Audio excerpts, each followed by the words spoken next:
I am posting this from an anonymous account for obvious reasons. First, some context and background. My wife, who is 48 years old, is Chinese, and I, who am 39, am Canadian. We met in Japan in 2006 when we were both in a study abroad program. I was 20 years old, and she was 29. I did not learn about the age gap until we had already been together for a few weeks. It did not bother me, but I mention it for additional context.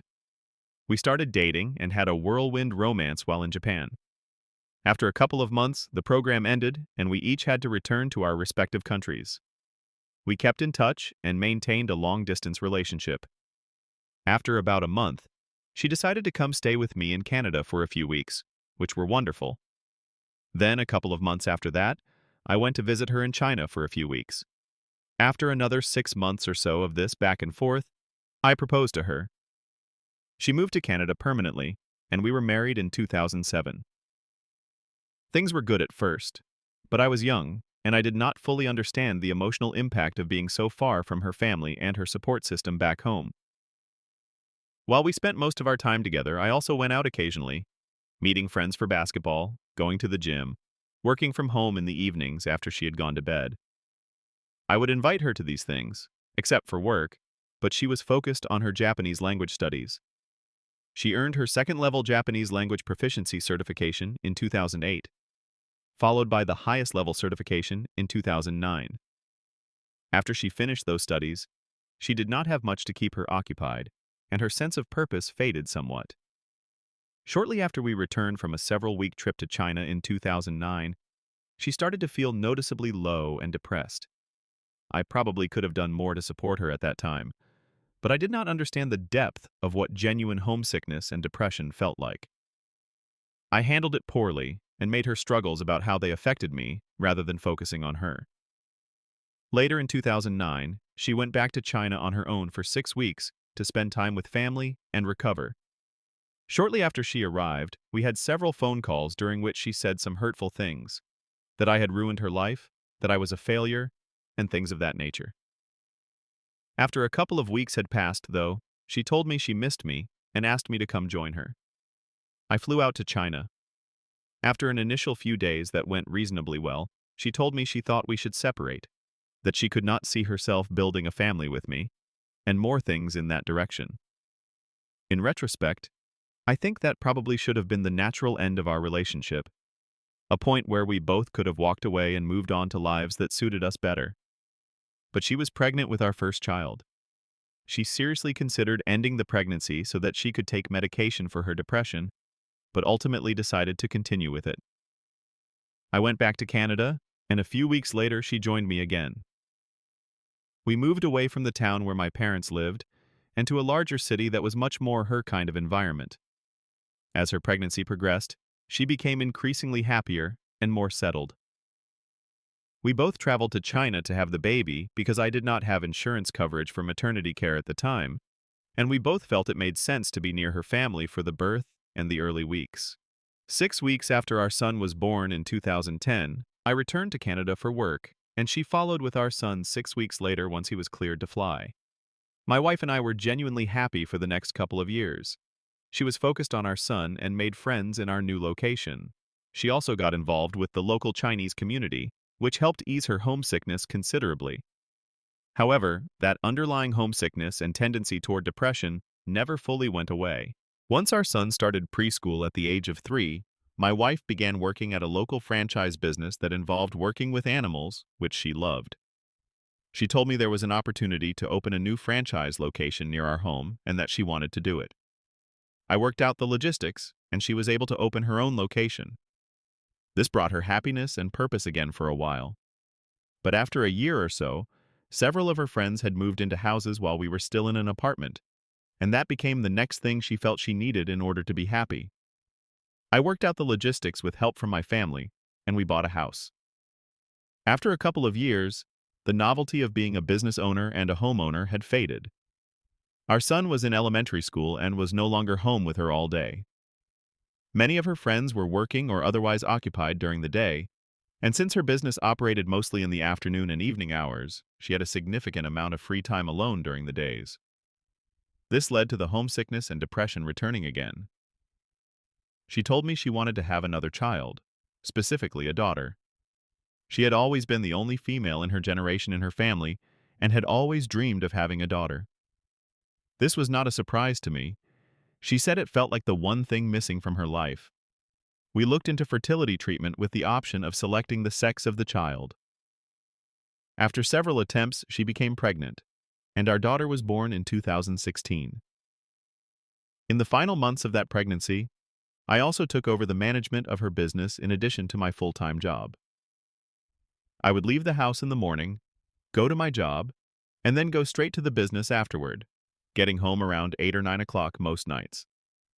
I continued doing this while our daughter was very young, and at my wife's request, this arrangement stretched on considerably longer than it had with our son, extending further due to the disruptions of the pandemic. During the pandemic, I would work at my main job remotely in the morning and then move over to the business after lunch. We also had a couple of families we were very close with, and we would spend time together during that period in ways that helped make it manageable for everyone.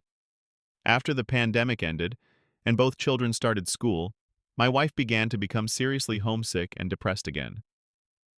She had always hinted at the possibility of eventually returning to China, but now she was becoming genuinely serious about it. She said our son was approaching an age where integrating into the culture and the language would soon become much harder, and that she could not imagine being happy in Canada for the rest of her life without at least having tried living in China again. After a couple of months of back and forth on the subject, I agreed to a 6-month trial period in which she would take the children to China and attempt to settle in. If it was not working, they would come back. At the time, I expected it would be difficult for the children to adapt, despite both of them being fully bilingual. I also expected my wife to struggle, since she had effectively only been back in China for visits over the previous 15 years. I was wrong on both counts. Our son and daughter adapted remarkably well, and my wife was significantly happier. We extended the trial to a full year. During this period, I remained in Canada to work and flew out to spend time with them every 2 to 3 months, staying for about 2 weeks each visit. After the trial periods concluded, my wife made it clear that she had no intention of returning to Canada. Although I probably could have pressured her to come back by controlling the finances, I decided that it would be better for the children to be in China with a mother who was well and content than to be in Canada with a mother struggling with depression. I began planning my own move. Over the following 2 years, I sold our house in Canada, liquidated some investments, and put together enough money to purchase an apartment outright in China. I also managed to secure a fully remote job that I can do from anywhere in the world, and I resigned from my previous position in Canada. I was set to make the move in the summer of this year and continue our life in China together. However, several weeks before I left, I met a woman, I will call her Jane, in a running group. I was not looking for anything and was not open to anything. Jane was simply part of the group. After one event, several of us decided to get something to eat, but one by one the others dropped off, and it ended up being just the 2 of us. We sat and talked at the restaurant for 6 hours, and it was extraordinary. It felt as though I had known her my entire life. We began spending more time together as friends, and each day felt better than the last. Eventually, things shifted further, and I found myself completely in love with Jane. Feelings I had not experienced in decades, and stronger than anything I had ever felt for my wife, even at the very beginning of our relationship.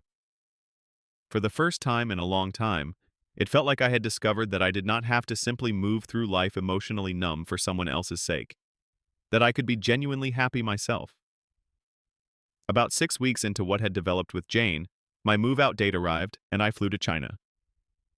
But Jane and I continued talking for hours every day. After about a month, I flew back to Canada for 3 weeks and spent that time with Jane.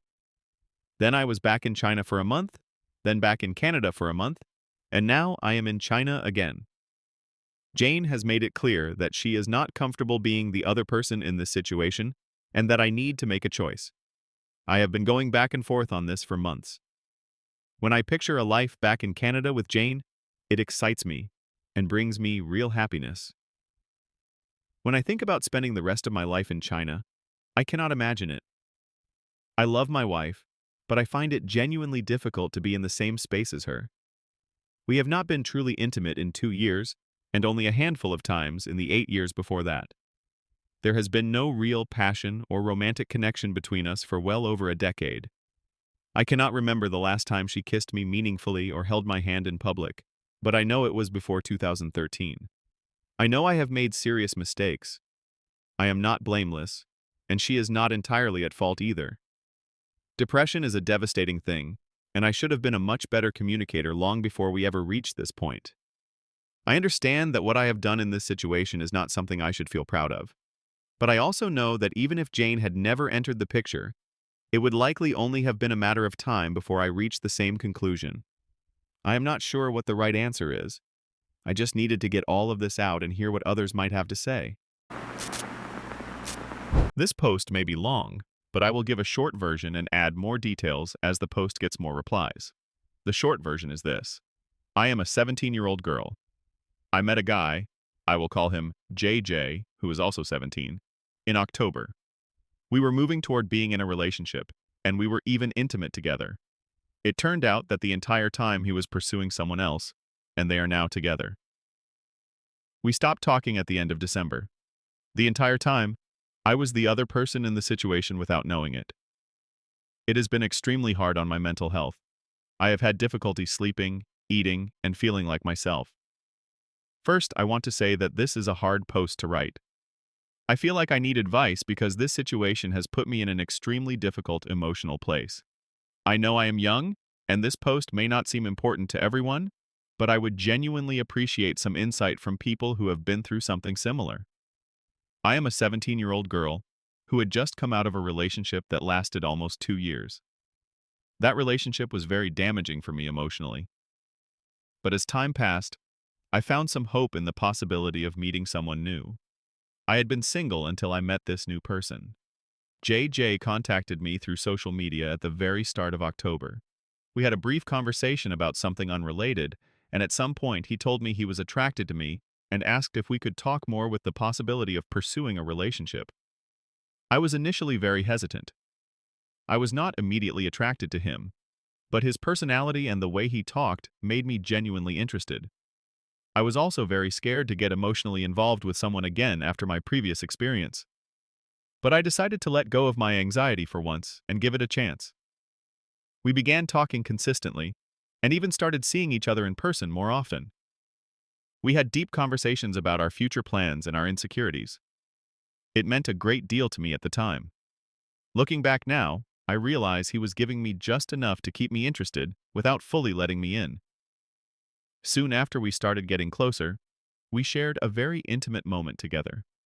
It felt significant to me, and he said it was significant to him as well. But just a few days after that, I noticed him becoming very distant. He was communicating poorly, disappearing for hours without any explanation, and without telling me where he was. At first I tried not to make it a big deal, but when it happened again, I got upset and communicated to him that it bothered me when he disappeared without saying anything. Out of frustration, he told me that we were over, and that he was not the right person for me. This came completely out of nowhere. My first instinct was to talk things through. I called him and asked him to work through things rather than throwing everything away, especially after what we had shared. He said I was too emotionally attached for the amount of time we had been talking, and he had other complaints as well. He would not change his mind. I eventually gave up, and we went our separate ways. I blocked him on every platform so I could start moving on. Near the end of October, I unblocked him briefly to send myself a closure message, then blocked him again. A few days later, I unblocked him again because I felt I had enough self-control to move on and no longer needed the block. On the first Friday of November, he texted me asking how I was doing and sent a long apology. He said he deeply regretted how things ended, that talking to me gave him a more positive outlook on life, and that he missed that. He asked if we could talk again. I did not fully decline, but told him he would have to rebuild my trust. From that day we began talking consistently again, and he was noticeably putting in more effort and communicating better. We saw each other again, and afterward we were intimate a second time. This was also very significant to me, and he said it was to him as well. But afterward, the memory of what he had said during our first falling out kept replaying in my mind, that I was too attached. It troubled me enough that I told him I felt like we should step back again, because I did not want a repeat of what had happened if he still felt that way about me. Initially, he said he still wanted to keep some kind of connection, that he cared about me and considered me a genuinely good person. We agreed to give each other some space and reconnect when we were both in a better place. About 12 days after that, I got a new phone number and texted him to let him know he could reach me on it. But the way he responded this time felt completely different. He was behaving in a way I did not recognize at all, as though he had become an entirely different person. I told him how that was affecting me, and he reacted very harshly. I apologized even though I felt I had done nothing wrong, and I never heard back from him. That frustrated me deeply because I felt he had no right to treat me that way, simply for expressing how I felt. I did what a hurt and overwhelmed teenager sometimes does, and sent him an angry message before blocking him again. After a few days, I unblocked him once more, and he sent another paragraph apologizing. I responded 3 days later, and we talked on the phone. But during that call, I felt like he was reaching for justifications for his behavior rather than genuinely taking responsibility. Then came New Year's night. I had a strong feeling and checked his profile on social media. That is when I discovered he had a girlfriend. He had been with her the entire time. I had been the other person in the situation without knowing it for all those months. What I felt in that moment is difficult to put into words. It shattered me. Not just for myself, but for the girlfriend as well. I reached out to her and sent her everything I had, all the proof and the receipts. I sent them both a final message and have since been blocked by him, though not by her. That is where my deepest frustration lies. I was treated very badly after showing someone a genuinely vulnerable side of myself. I was made to feel like I was the problem. My ability to make an informed choice was taken away from me because the entire foundation of what I thought we had was a lie. I know this might sound dramatic to some people, but I am mourning a version of myself that existed before all of this. I feel like he took something from me that I cannot get back. He is going to be fine. He and the girlfriend are probably still together, and in the end of all of it, he seems to have gotten exactly what he wanted. That thought has been very hard to sit with. This situation has impacted my mental health in very serious ways. I have not been able to eat, sleep, or think clearly. I have lost a significant amount of weight in a short period of time, and I cannot look at myself in the mirror without feeling disgust. I feel like I was stripped of every last bit of dignity and sense of self. I have even had thoughts of ending my life, and I know some people may not understand how something like this could bring a person to that place. But when you trust someone completely, and they use that trust against you, the pain is real, and it is profound. I feel like my life is paused while his continues. I feel discarded, and that feeling has made me feel less than human. If you or someone you know is struggling with thoughts of self-harm or suicide, please reach out to a crisis line in your country. In the United States, you can call or text 988. In the United Kingdom, you can call 116123 to reach Samaritans. Help is available, and you do not have to go through this alone. I have cried more than I ever thought possible. I have watched everything I could find on television. I have put my phone down. I have tried to sleep it away.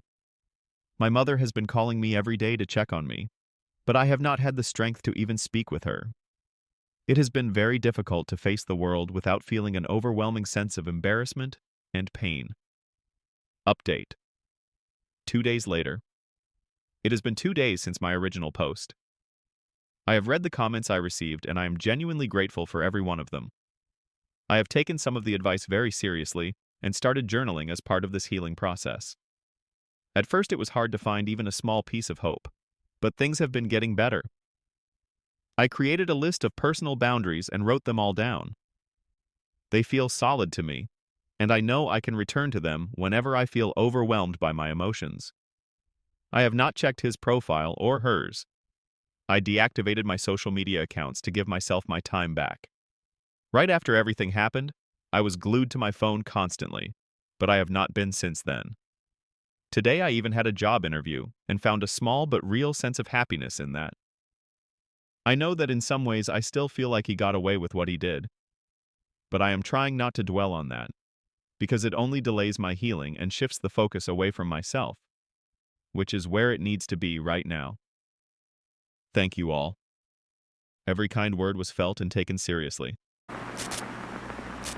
Short version: a close friend of mine is still best friends with the man who treated me very badly and who almost killed me when he drove drunk with me in the car, something she is fully aware of. This bothers me deeply, and I do not know whether to bring it up to her directly or simply leave the friendship. I will try to keep this as brief as I can without leaving out anything important, though it is still going to be a long post. Adam, who is 24 years old, and I, who am 25, met and became close friends during our senior year of high school. We officially started dating in the summer of 2022. We were together for just about a year. Lisa, who is also 25, and I have been friends since our sophomore or junior year of high school. She and Adam were best friends long before he and I even knew of each other. I actually met Adam through Lisa. Adam was not a good romantic partner. He was a wonderful friend to those around him, but a very poor partner to me. My father passed away unexpectedly early in our relationship, and I think that loss created a kind of trauma bond between us that made me more willing to tolerate the emotional neglect he would put me through over time. He lied to me repeatedly, was unfaithful, hid our relationship from people, and used me as a scapegoat on more than one occasion. He would sometimes go days to weeks at a time without any communication simply because he was angry with me. At one point, I spent 5 days in a psychiatric hospital following a mental health crisis that was directly related to the way he was treating me. He never returned my calls or tried to reach out to me at all during that time. Adam also had a severe problem with alcohol, and unfortunately his habits affected our relationship significantly. It got to the point where the only times he wanted to spend time with me involved alcohol. We would meet at a bar and spend the evening drinking, or he would come to my place and bring a bag full of bottles, and we would spend the night taking shots while watching television. Rarely, he would have me over to his apartment, and we would do the same thing there. As a result of this dynamic, I developed a serious alcohol dependency of my own. I want to be clear, my addiction is my own responsibility. But Adam and our relationship opened that door for me in a way I had not anticipated. In July 2023, we met at our usual bar. We each had 1 or 2 cocktails and then spent several hours sitting in his car afterward. Adam misled me about how much he had actually consumed that day. When we decided to leave the parking lot to head back to my apartment nearby, he crashed his car into 2 parked vehicles right in front of the bar. It turned out he had been hiding a large number of empty bottles under a blanket in the back seat, evidence that he had essentially been drinking continuously since the afternoon the day before. I only found out the extent of it because I watched the bar owner, her wife, and their friend, whose car he had crashed into, quietly remove all the bottles immediately after he was arrested that night for driving under the influence. Lisa was told about the crash and the arrest, but Adam lied to her about the details. He told her his blood alcohol level was at the legal limit when in reality, according to the police report, it was nearly double that. For many reasons, I ended the relationship the following month. We had no contact for about a month, and then in September, he reached out and we became friends again. We still cared deeply about each other and had talked about eventually getting back together, but we agreed that he needed to address his alcohol problem first. Then in October, he falsely assumed I had been with someone else. Based on that false assumption, he made it his mission to cause me as much harm as possible. He told everyone in our shared social circle, including Lisa, a very private and deeply personal secret of mine that I had never wanted anyone to know. He did this deliberately, so that if I ever spoke out about his behavior, he could point to that secret to undermine my credibility. He took stuffed animals I owned and destroyed them in a disturbing way. He destroyed a wedding decoration he had given me, one that had my late father's name on it, using a blowtorch. He contacted my own sister through a messaging app and lied to her about the circumstances of the car crash, claiming he had simply been offering me a ride home because I had been too drunk to drive. He then made a false accusation against me to my sister, a claim she did not believe. All of this was happening while he was drinking heavily. But the most prolonged and damaging thing he did was create multiple anonymous accounts across various platforms to stalk, harass, and target me with cyberbullying. This went on like clockwork approximately every 2 weeks for almost 6 months. The things he said through those accounts were among the most horrific and degrading things I have ever had directed at me. I also believe he was physically following me during this period, though I do not have solid evidence of that. It became so unbearable that in January 2024, I attempted to take my own life using a combination of medication and alcohol. I survived, but it was one of the most frightening experiences of my life. If you or someone you know is struggling with thoughts of self-harm or suicide, please reach out to a crisis line. In the United States, you can call or text 988. In the United Kingdom, you can call 116123. Help is available, and you do not have to go through this alone. The harassment finally stopped after we met in person in March 2024 at a recovery meeting, where he was making amends as part of a court-related requirement. His amends felt largely hollow to me. He was still hinting at a possible future together, and outright lied to me about having created those accounts, claiming instead that a mutual friend was responsible. Whatever the case, the accounts were all deleted, and the harassment stopped the very morning after that conversation. Now here is the current issue. Lisa knows about half of what happened. She knows about him ghosting me for extended periods. She knows about the crash and the arrest. She knows about what he did to my stuffed animals. She even offered to repair and return them to me because she felt so terrible about it. I sent them to her. As far as I am aware, she has never followed through on that. She knows about the first wave of online harassment, but as far as I can tell, she does not know the full scope of how long it continued or how severe it became. 2 years have passed since all of this happened, and I am still dealing with the consequences every single day. I have been sober for 8 months now. I have been in therapy since the harassment first began. I have had time to start fully processing everything. I have been diagnosed with complex post-traumatic stress disorder, connected both to the car crash and to the cyberstalking. I live with chronic back and leg pain from the crash that affects my quality of life and my ability to work. The psychological and emotional effects of the period of heavy drinking and the aftermath of my suicide attempt are still things I carry. Lisa and I are still friends. We are not as close as we once were, but we talk fairly often. Her father is terminally ill, and she sometimes reaches out to me because she knows I have experienced losing a parent. I understand that, and I am glad to be there for her in that way. But I find myself increasingly bothered by the fact that she is still close friends with Adam. For a long time, I was understanding of this. They were best friends long before he and I were ever together. She has known him since childhood, through the difficult circumstances he grew up in, and she has seen sides of him I never did. They have matching tattoos. It would be genuinely unfair of me to expect her to end a lifelong friendship simply because of what happened between him and me. I understood that. I still do, to a degree.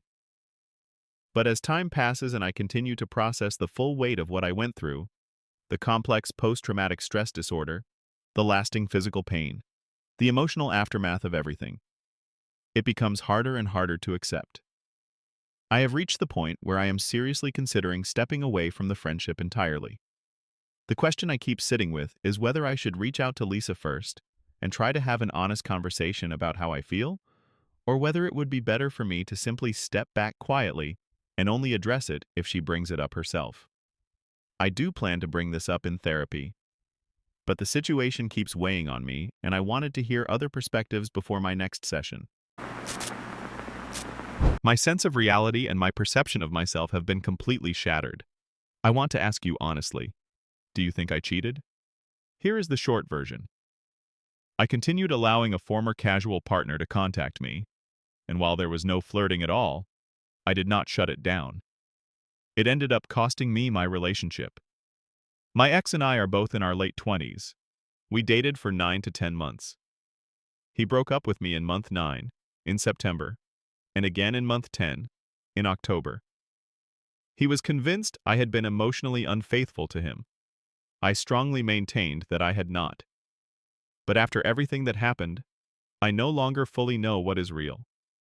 I am someone who tends to people please, and I lied by omission, meaning I did not tell him that a guy I used to have a casual relationship with a few years earlier still contacted me occasionally through a social media messaging app. Once I realized how everything appeared from the outside, I admitted where I had gone wrong and committed to doing better for the final months of our relationship. My ex oscillated multiple times a day between telling me I was the worst person in the world, a pathological liar, and a manipulator, and then calling me the love of his life, his soulmate, the future mother of his children, and the best thing that had ever happened to him. This happened repeatedly, back and forth, throughout. For more context, the guy in question had been a casual partner for a brief period more than 2 years before I even met my ex. He lived in another state, and I had not seen him since I left that state, which was over a year and a half before I even began dating my ex. While we lived in the same state, we saw each other only a handful of times. Our dogs got along well, and I trusted him to watch my dog when I was out of town. My dog stayed with him for 2 weeks while I was doing job interviews in another city, and I stayed at his place for a month during a clinical rotation in graduate school. After I left the state, I told him clearly that he was a good person, but that I had no romantic interest in him. He did not push back or pursue anything further. I wrote him a note thanking him for his kindness, for caring for my dog, and for the friendship we had shared. I signed it with the words, "I love you." But even at the time, I wrote that more as an expression of genuine platonic warmth than anything else. After I graduated in May 2023, I never saw him again. My mistake was not cutting contact entirely. We continued to stay in touch in a completely platonic way, sending each other occasional messages and pictures of our dogs, anywhere from 0 to 3 times a week over the year and a half that followed. I was gradually phasing the contact out over time, going longer between replies, responding less. I told him I had a boyfriend, and he expressed genuine happiness for me. I never leaned on him emotionally at any point during my relationship with my ex. I know this will be difficult for some people to believe, but I had almost forgotten that we had ever been anything more than friends. He had become such a small and distant presence in my life. It had almost become more of a habit than a relationship, sending occasional photos of our dogs. I knew it was wrong. But because he posed absolutely no threat to my relationship and I had no feelings for him whatsoever, I genuinely did not even think to address it. I had been physically cheated on in previous relationships, and as a result I trusted my own instincts about where my boundaries were. My instincts never flagged this as a problem. When my ex once asked me if I kept in touch with anyone from my past, I said no immediately. He kept pressing, and I kept saying no. Looking back, I now realize he was trying to get more information about this particular person. But at the time, I was not hiding anything I considered significant. The former casual partner had no romantic presence in my life at all. Once my ex pointed out how everything appeared from the outside, I had a genuine moment of clarity and felt deeply disappointed in myself. I acknowledged what I had done wrong. I stopped replying to all messages from that person. I deleted our text history, which I did at my ex's request, and which I now understand made me look significantly more guilty than I was. I even tried to find a way to recover the deleted messages from my own phone just to prove my innocence, but I was unable to. I apologized repeatedly and reassured my boyfriend that I only loved him, was only attracted to him, and that this was the complete truth. Things escalated sharply when my ex found my dog's social media account and discovered that my dog had stayed with that person for 6 weeks and that I had stayed at his home for a month back in 2023. He became upset that I had simply unfollowed rather than blocked this person on social media. From that point, everything unraveled. He began going through my entire history, through my social media archives, through my phone, through years of messages. He found photographs from prom in 2014 and 2015 that were archived on my account. He found a picture from a senior class trip with my best friend, in which my high school ex's name was tagged. He found a post from 2020 that happened to include a video of my cheating ex from that time. He also changed a setting on my phone that caused an old shared album I did not even know existed to sync in from that same person. My recent ex told me that there should be no photographic evidence of any past whatsoever if I had truly moved on. That anyone who had truly healed would have removed all trace of previous relationships from their life entirely. He went through my phone multiple times.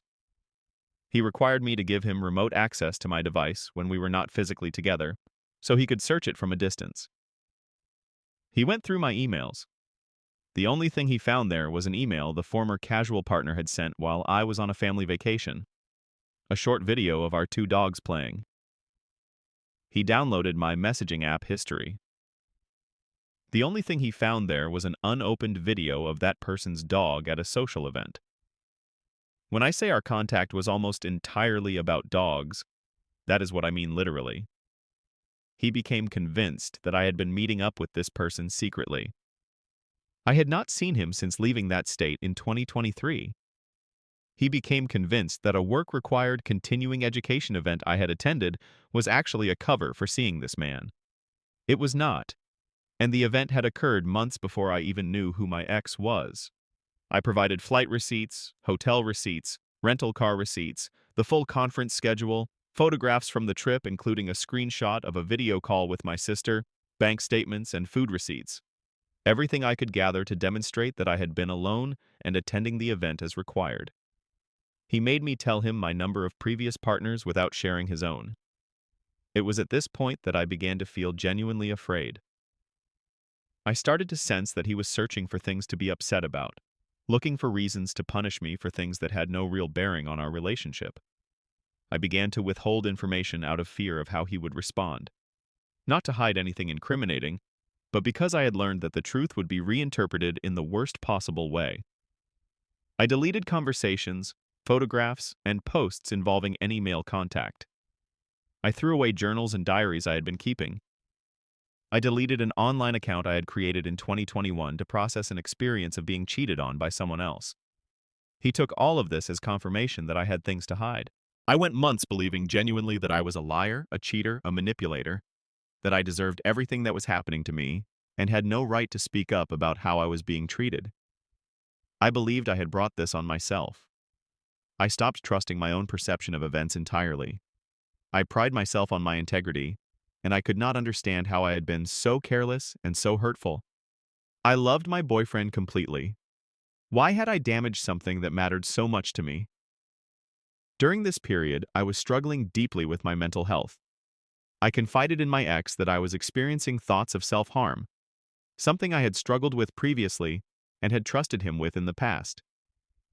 His response was not concern for my well-being. Instead, he suggested that when I felt sad, I sought validation from other men. I tried everything to earn back his trust and repair my reputation with him. He ended things in September. I begged, cried, and pleaded for another chance. He eventually agreed, left for a month to be with family, and was barely in contact during that time. Then he apologized, sent me flowers, said he regretted how he had handled everything, and came back to me. We went on a trip together, and he told me I was his and there was no alternative. 3 days after returning home, he ended things over the phone. His reason was that I could not be trusted. I am now in therapy and working on understanding my tendency to please people and avoid conflict. I have been looking into the concept of what is sometimes called micro-cheating, small boundary violations that, while not physical or emotionally intimate, still cross a line in a committed relationship. I got no real benefit from a single occasional message about a dog. I had no romantic interest in that person at all. But I did not shut it down when I should have, and I know that was wrong. I ruined my relationship. I am still trying to find my way back to knowing who I am.